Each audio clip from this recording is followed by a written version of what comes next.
اختیارات ہوتے ہیں، مالی مسائل جو ہوتے ہیں، مالی اختیارات یہ سب اوپر میئر کے پاس ہوتے ہیں۔ جناب عالی کچرا اٹھانے کا کام جو ہے Sindh solid waste management board کو دے دیا ہے۔ یہ علاقہ جو آپ دیکھ رہے ہیں یہ بھی انہی اسکیموں میں شامل ہے۔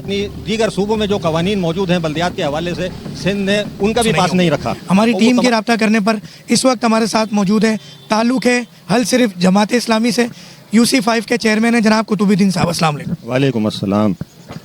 عوام نے اکثریت یہ کہا کہ 92 کے دور کے بعد سے لیاقت آباد کے حالات بہتر نہیں ہو سکے، جبکہ اس میں ایک دور جماعت اسلامی کا بھی آیا، اور آج پھر ایک دفعہ بڑے لمبے عرصے بعد جماعت اسلامی کے UC چیئرمین کے ساتھ ہم یہاں کھڑے ہیں۔ یہ اگر ہم شروع سے یہ پیسے بھی ہر گھر سے 2-2 ہزار، یعنی ایک بلڈنگ کے اندر اگر 14 فلیٹ ہے وہ بھی ناجائز ہے، وہ تو الگ بات ہے۔ اب ایک بلڈنگ سے 28,000 روپے کی رقم جمع ہوتی ہے، ایک گلی کے اندر تقریباً 300 گھر، اس گلی میں 300 گھر، یہ 600 گھر سے ایک بلڈنگ 28,000 روپے۔ یہ پیسے میں بتاتا ہوں آپ کو، یہ سارے پیسے جمع ہوتے ہیں۔ جمع ہونے کے بعد بھی وہی UC سے بنگی لائے جاتے ہیں، اسی UC سے بنگی لائے جاتے ہیں جہاں اپلیکیشن دے کے وہ بنگی نہیں آئے گا، وہ کام کرنے والا جمع دار نہیں آئے گا، اور وہ آدھا اٹھائے گا اور آدھا اٹھانے کے بعد بھی بھاگ جائے گا۔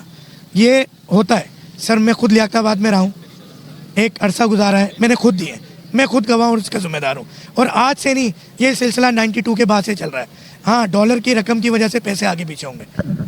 اعوذ باللہ من الشیطان الرجیم، بسم اللہ الرحمن الرحیم۔ جیسا کہ آپ نے کہا کہ اب آپ یہاں دیکھیے کہ الیکشن جو ہوئے تھے وہ کس انداز میں اور کس طریقے سے ہوئے تھے۔ یہاں پر پیپلز پارٹی جو ہے الیکشن ہی نہیں کرانا چاہتی تھی، وہ تمام تر اپنے اختیارات اپنے پاس ہی رکھنا چاہتی تھی۔ کورٹ کے آرڈر کے اوپر یہاں پر الیکشن ہوئے اور اس کے نتیجے میں جماعت اسلامی کی قیادت آئی، مگر اس کے باوجود کراچی کے اندر جماعت اسلامی کو روکا گیا۔ جگہ جگہ جو ہے وہ فارم 12 اور 13 کو تبدیل کیا گیا اور جناب علی مرتضی وہاب صاحب کو میئر بنایا گیا۔ اصل میں یہ سارے جو اختیارات ہوتے ہیں، مالی مسائل جو ہوتے ہیں، مالی اختیارات یہ سب اوپر میئر کے پاس ہوتے ہیں۔ اب جہاں تک آپ کا سوال کا تعلق ہے تو الحمدللہ 2001 میں جب نعمت اللہ صاحب کی یہاں پر میئرشپ تھی تو یہاں بہت سارے کام ہوئے تھے۔ یہ سڑک جو تھی یہ 22 سال پہلے جب ہی بنی تھی، اس کے بعد سے اتنے سارے بلدیاتی نظام آئے، کبھی یہاں پر کچھ نہیں ہوا۔